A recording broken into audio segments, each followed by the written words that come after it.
and opinions expressed on My Story Living with Lupus podcast represents each person's individual experience. By listening to this podcast or reading our blog, you agree not to use this podcast or blog as medical advice to treat any medical condition in either yourself or others. As always, consult your own physician for any medical issues that you may be having. My Story Living with Lupus podcast is officially trademarked, all rights reserved.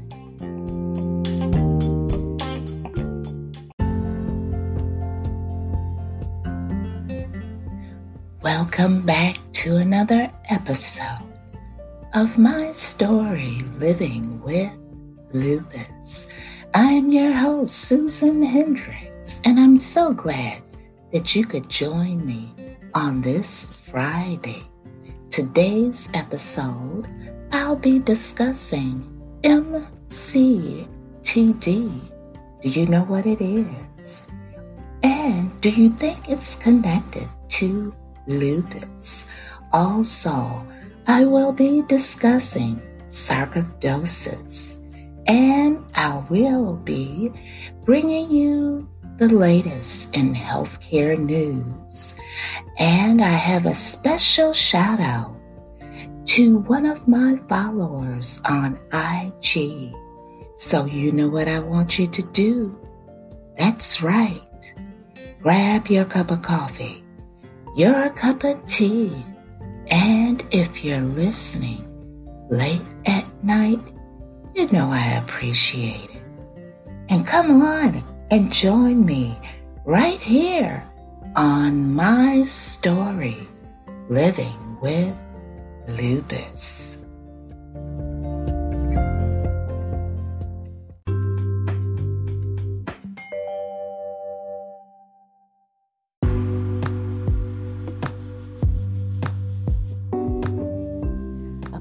Harvest aquaponics, planting seeds to grow food and creating opportunities for people and families.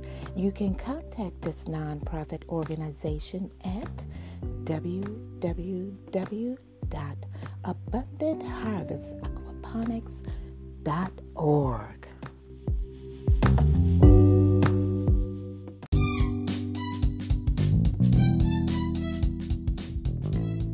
Motivational speaker, entrepreneur, and creator of Right Side of 50, Life Lessons with Sheila Smith.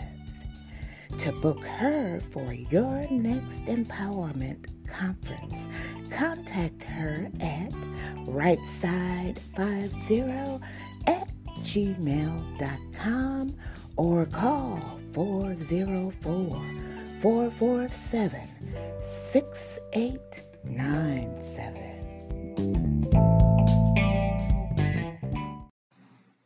Welcome aboard.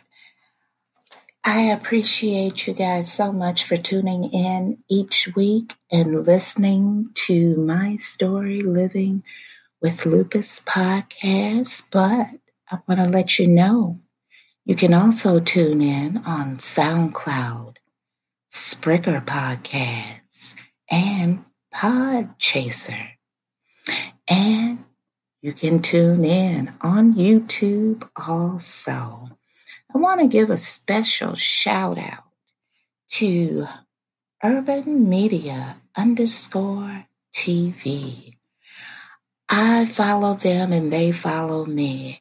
And I was watching their videos one day, and they had me rolling on the floor. So check them out on IG. That's Urban Media _TV. Now let's talk about mixed connective tissue disease. Do you know what it is? I'll give you a few minutes. And do you think it's related to lupus? Well, think about it. Okay, time's up.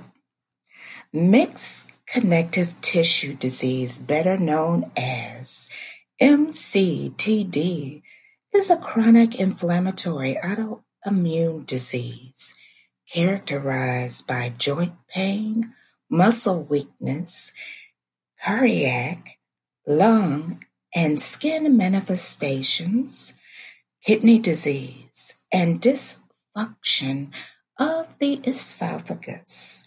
Mixed connective tissue disease describes a collection of symptoms that may have similarities to lupus, scleroderma, and other connective tissue disease, but is not strictly diagnosable as one of those conditions because signs and symptoms overlap. Diagnosis of MCTD can be difficult as it may feature similarity in symptoms of lupus, scleroderma, and rheumatoid arthritis. In other cases, it's considered a condition on its own and never progresses to full lupus, scleroderma, or rheumatoid arthritis. MCTD can occur at any age, with the average age of onset in the teens to 30s. 8 out of 10 patients are women. The disease occurs in all races and is found worldwide. The prevalence is not known, but it's thought to be somewhat less than lupus, which affects 15 to 50 people in 100,000. Now you may be wondering, what are the symptoms of MCTD? Usually include Raynaud's phenomenon. Do you know what that is? Well, I've talked about it in previous episodes.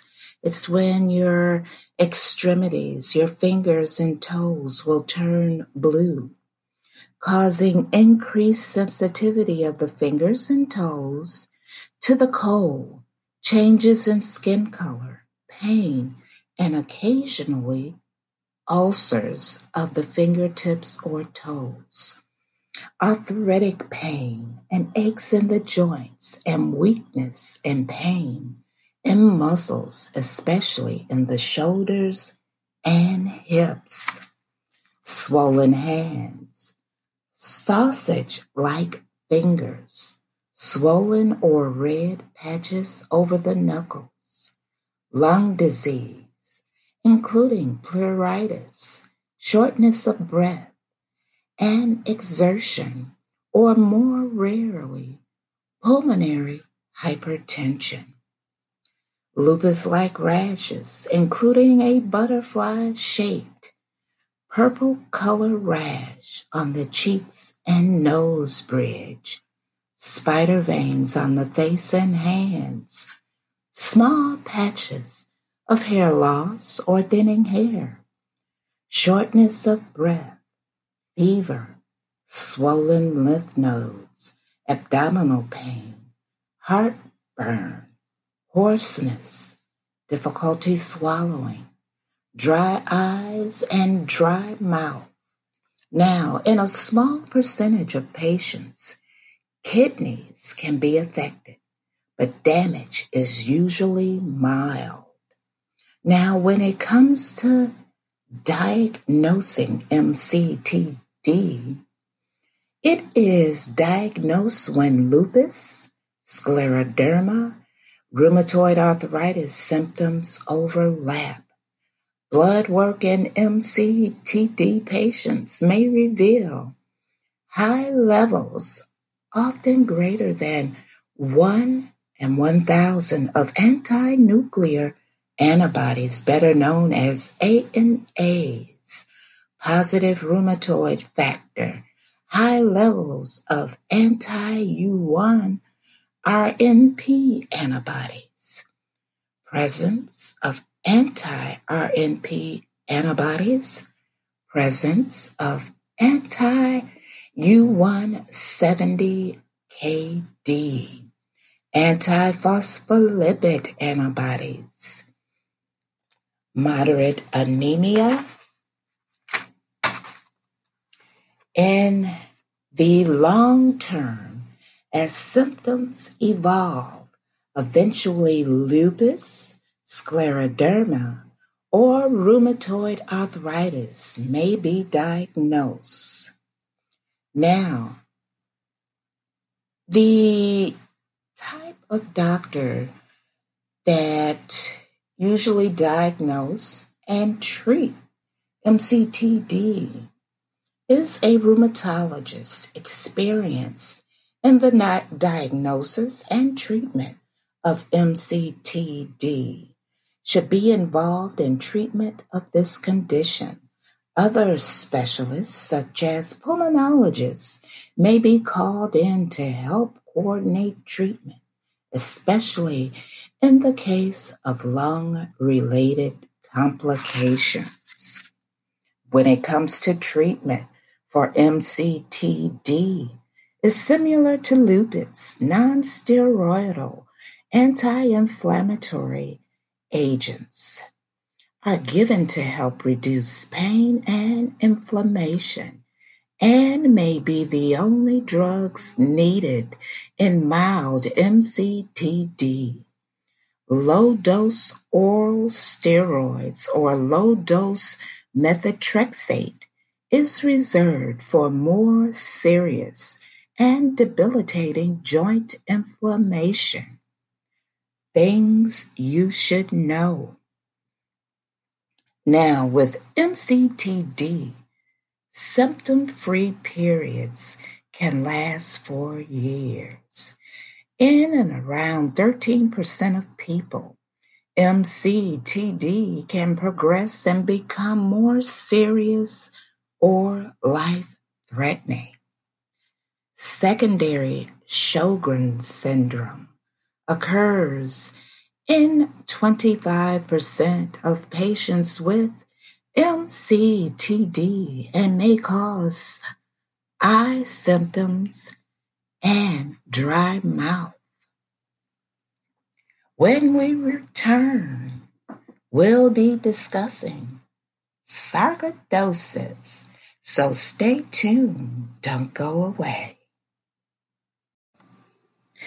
Did you realize that sarcoidosis is a chronic autoimmune disease that affects multiple systems of the body? In sarcoidosis, abnormal collection of dead tissue known as granulomas form in many organs, including the lymph nodes, lungs, liver, eyes, skin, and other areas. Sarcoidosis doesn't follow the same course for each person, just like lupus. Some patients will have very minimal symptoms, whereas others can have severe implications. In some people, sarcoidosis may go away even without treatment. In others, sarcoidosis will go into remission and then relapse over time. But the majority of people with sarcoidosis will have it for their lifetime. Sarcoidosis is an uncommon condition and occurs predominantly between the ages of 20 and 40. There are an estimated 25,000 cases in the United States, mostly women, and it's most commonly found in the southeastern part of the country. In the United States, sarcoidosis is 10 times more common among African Americans than Caucasians, and it occurs most often in people of Northern European ancestry. In Sweden, for example, the disease affects 6.5 people in 10,000. The condition is almost unknown among Native Americans, Australian Aborigines, and Southern Asians.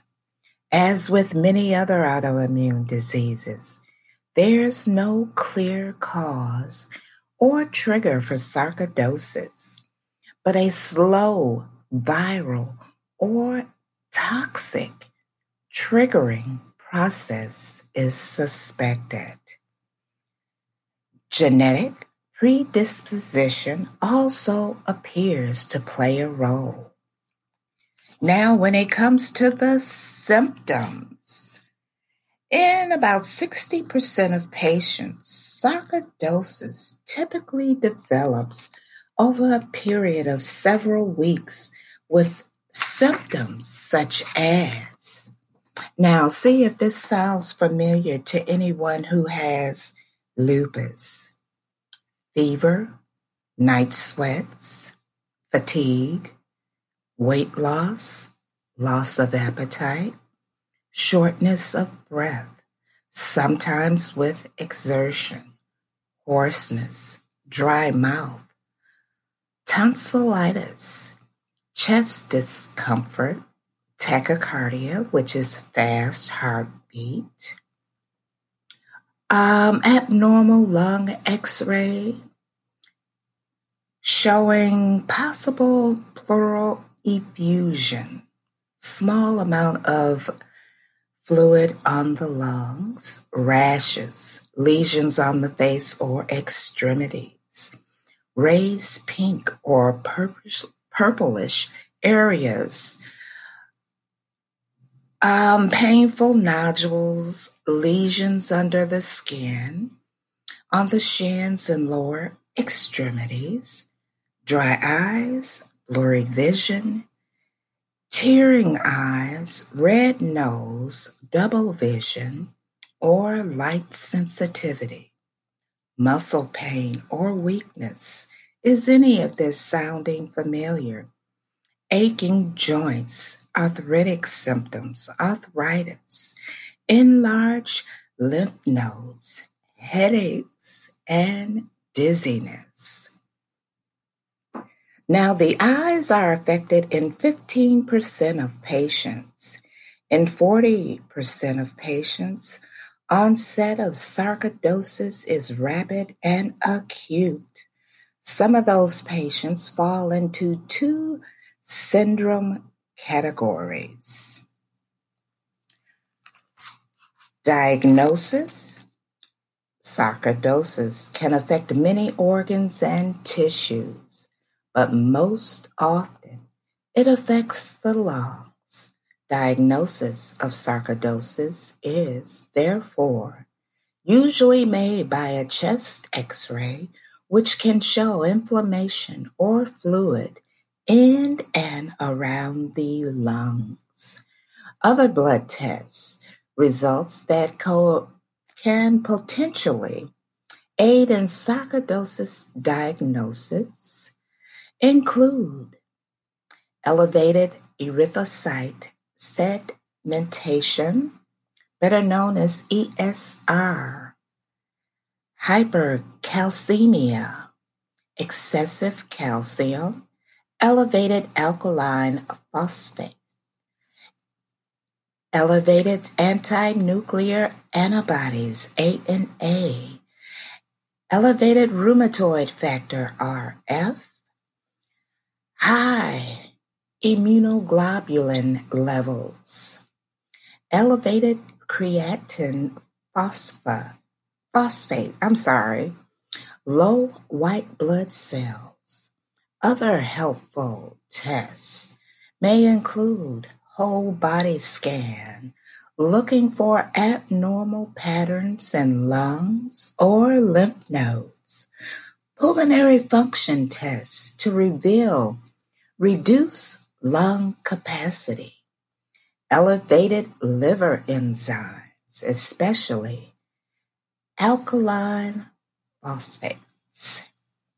Now, the practitioners that people see when they have sarcoidosis is a rheumatologist, which is a practitioner best qualified to diagnose and treat sarcoidosis. Although some pulmonologists may specialize in autoimmune disease that affect the lungs. Now, when it comes to treatment, sarcoidosis is generally treated with steroids. Topical steroids may be used for eye and skin problems. Joint and muscle symptoms are generally treated with NSAIDs or oral corticosteroids such as prednisone to reduce inflammation.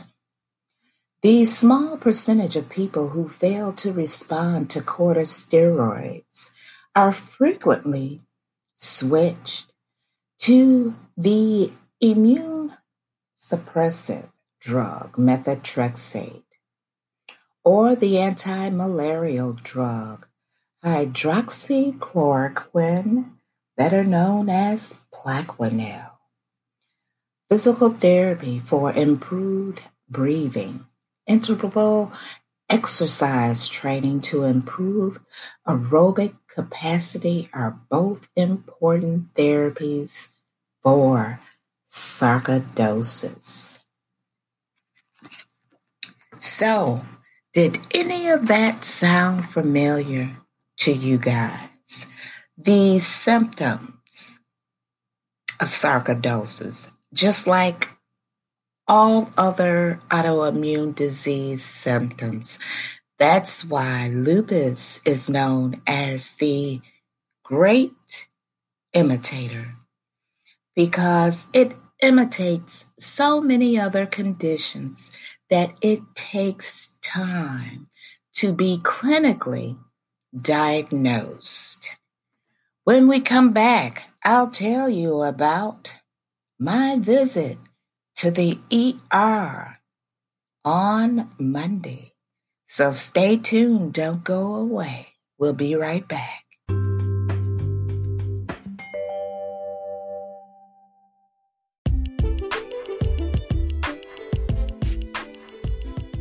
He is the author of Positive Energy 24/7 and his latest book, It Was Destined, Urban Legend. He's Detroit's own author, Henry Long. To purchase an autographed copy of his books and to purchase his ebook, go to WritePath247.com. That's WritePath247.com. You can also follow him on Instagram at WritePath247.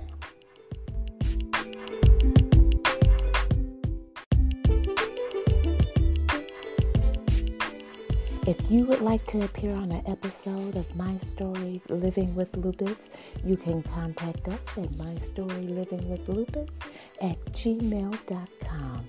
Also visit us on our Instagram page and also our website, My Story Living with Lupus.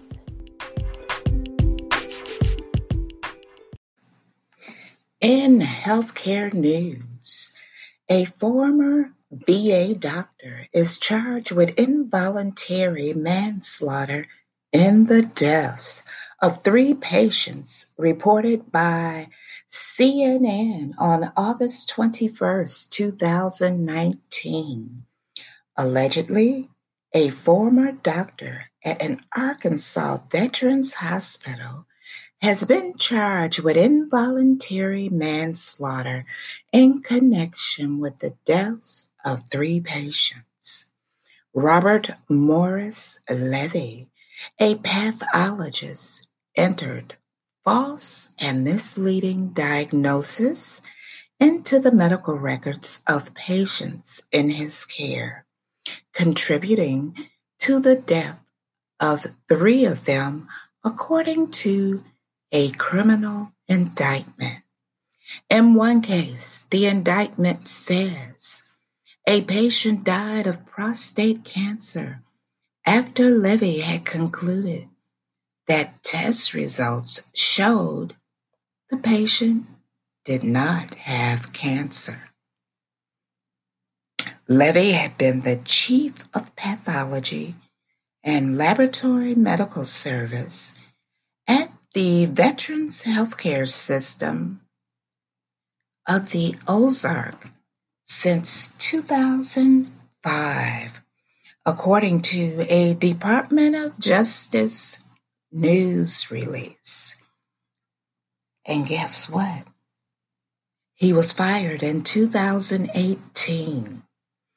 In a statement made before Levy was charged, Calvin Parks, director of the Fayetteville VA Medical Center, offered his sincerest apology to the veterans and family members negatively impacted by this now fired former employee. The Washington Post reported they're looking at a lawsuit. According to the indictment, Levy not only entered false or misleading diagnoses into patient records. On 2 occasions, he falsified entries to indicate that another pathologist had agreed with his diagnosis. He thought he was covering his behind. An attorney for Levy, Darren O'Quinn, issued a statement saying his client conduct had been the subject of mistreatments in the media. An indictment is an accusation only, and we are reviewing the accusations and collecting evidence. There have already been some misstatements about Dr. Levy's conduct in the media. Dr. Levy maintains his innocence, and we intend to vigorously defend him, the statement said. Now, here's what tops it off the most. Levy is also facing federal charges of wire fraud, mail fraud, making false statements, according to a news release from the Justice Department. Those charges stem in part from allegations that he defrauded the VA by concealing that he had not complied with the requirements of the voluntary drug and alcohol testing program, in which he was placed after the VA suspended his privileges to practice medicine in 2016. According to the news release from the Department of Justice, now, Levy had been suspended due to unprofessional conduct related to high blood alcohol content while on duty, the release says. After completing a 3 inpatient treatment program in 2016, Levy agreed to abstain from alcohol and other mood-altering substances, and to submit to random screenings in order to return to practice and keep his job and medical license, the DOJ stated. Now, honestly, he's a doctor. Now, they should have known he was going to get around it in some way, shape, and form.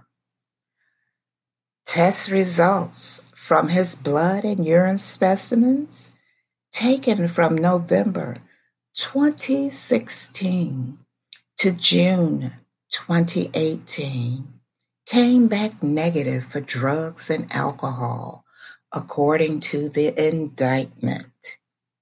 But on 12 occasions, beginning in June 2017, Levy purchased a chemical substance that allows a person to reach intoxication without it showing on a routine drug and alcohol screening.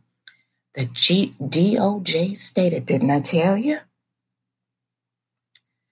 Levy committed fraud when he continued to collect salary and benefits and performance awards while violating the sobriety contract. These charges send a clear signal that anyone entrusted with the care of veterans will be held accountable for placing them at risk by working while impaired or through other misconduct. Now, it should not only go for veterans, but it should go across the board for everyone. So, what do you guys think about that? Now, don't think that doctors aren't immune to situations like this, because they're not. No, you have some doctors who have mental issues and are medicated. You have some doctors who have substance abuse issues, and they know how to hide it when it comes down to drug testing. Now, that's why I say it is so important for each and every one of us to get a copy of our medical records. Go over them. Sit down and go over your records while you're in the office with your doctor. If it's something that you don't understand, don't just walk out of that office. Ask questions. And look at it this way. The doctor is working for you. So you should interview whenever you go see a doctor, a new doctor. You should sit down and have a list of questions, and you should interview that physician and see if you like their bedside manners, their mannerisms. And some doctors have good bedside manners, you can tell, and some will pretend to have great bedside manners. And when you go back, it's like they're a totally different person than you seen the first time. Now, I'm going to tell you about my visit to the ER on Monday. You know, here in Michigan, the weather has been extremely hot. And when the weather gets hot and muggy like this, I tend to sweat profusely. I retain fluid, and your blood pressure can drop, all due to my heart condition and pulmonary arterial hypertension. Blood pressure dropped down to 64/48. Went to the ER, had my mask on. But when you have an autoimmune disease, and I don't know if everyone is like this, but I'm speaking for myself. Even though I had a mask on, I could smell the sickness, the germs in the hospital, and it made me sicker, if there's a such word as sicker. It made me sick. Then it was a young lady across the hall. She started throwing up. I looked at my sister and I said, Lord, I'm hit. And I said, all of this odor is coming through this mask. And oh my God. My height of smell is great. And germs and sickness and fever, I could smell it. But one thing, which I thought was to be very sad, it was an individual in the next pod. I call it a pod. And this person was asking the doctor about his situation. And he said, the patient said, wait before you start. How much is this going to cost me? Because I have no insurance and I'd rather get up and walk out sick. I don't have a means to pay. In this day and time, it should not be like that. So the doctor told him, don't worry about it. I won't enter this part into the computer. I'm going to see you. I can't let you walk out of here sick. But there are still individuals, families out here with no health insurance, and their sentiment is the same as the gentleman who was in the pod next to me. They would rather be sick than to go to the emergency room and have a high bill. It should not be that way in this country. And it was just sad. It was truly sad. That was my experience in the ER. Even though I became sicker than what I was, my concern was for that individual in that next pod.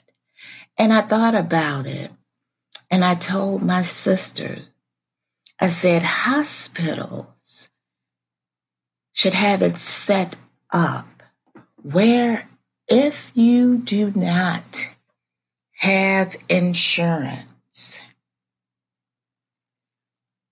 have someone from your patient financial services office come in with a Medicaid form to fill out and have it submitted along with the hospital bill to the Department of Social Service. No patient should walk around saying, I don't have insurance. I'd rather just go on and get up and leave and see if I can get over whatever I'm going through. Health care is a right. And also, knowledge is power. There exists so many people out here within the inner city and communities who are not knowledgeable regarding their condition, regarding how to go about to get assistance, to help get insurance so you can see the doctor. Look at it like this. The majority of the people out here are elderly who are making choices to either pay their rent, pay for medication, pay for a light bill, or pay for food. They don't know how to go about and receive assistance. There are a lot of us who exist in the lupus community who have a presumption that lupus involves the flares, the pains, the medications, the hair loss, the nasal and oral ulcers. Lupus is more than that. And that's why I started this podcast to give you my knowledge, my educational knowledge, my knowledge in the medical field, my knowledge also in the public and private sectors. That's why I'm bringing this to you so that you will know that it's more to lupus than what I just stated. Lupus causes overlapping conditions. Some may know and some may not. Lupus is misunderstood. No, there is no cure, only experimental drugs. No, physicians can't cure us. They can only treat the symptoms so that we may have a quality of life. And what that quality of life is different for each individual. No one with this illness should have to commit suicide. That's right.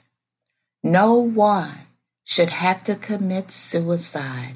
And people, if you don't know, now you know.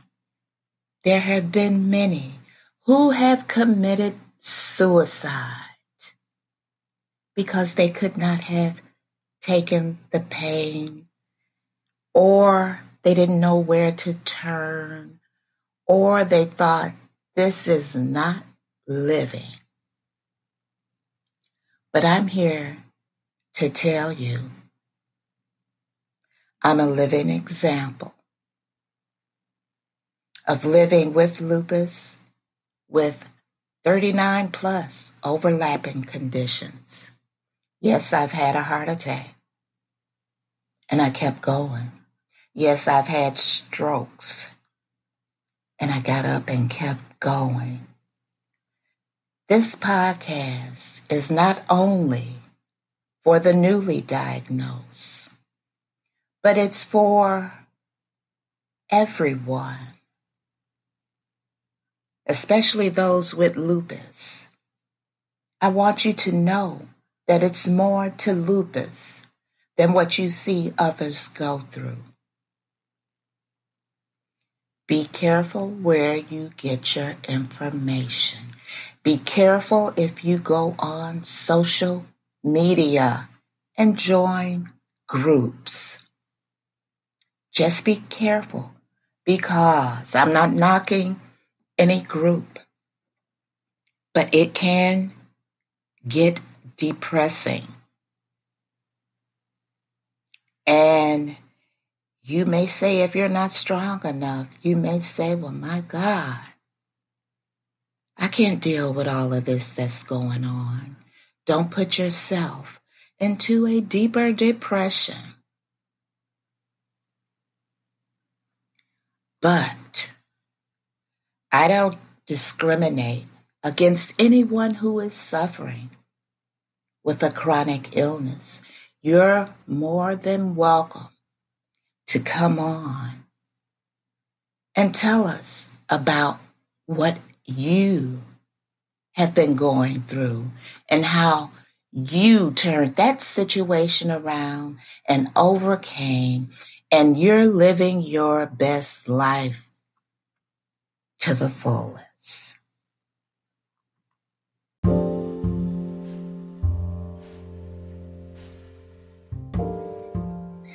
Thank you for joining me for another episode of my story, Living with Lupus. I'm your host, Susan Hendricks, and I'll see you next week. Have a safe and peaceful weekend.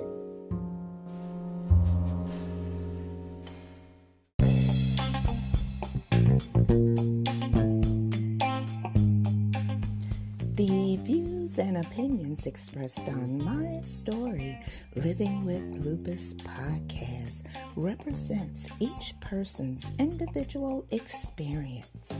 By listening to this podcast or reading our blog, you agree not to use this podcast or blog as medical advice to treat any medical condition in either yourself or others.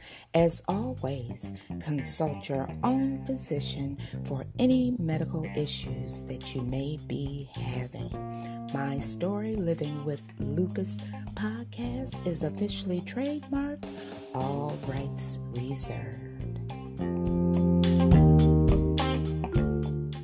The podcast you just heard was made using Anchor. Ever thought about making your own podcast? Anchor makes it really easy for anyone to get started. It's a one-stop shop for recording, hosting, and distributing podcasts. Best of all, it's 100% free. Sign up now at anchor.fm/new. That's anchor.fm/new to get started.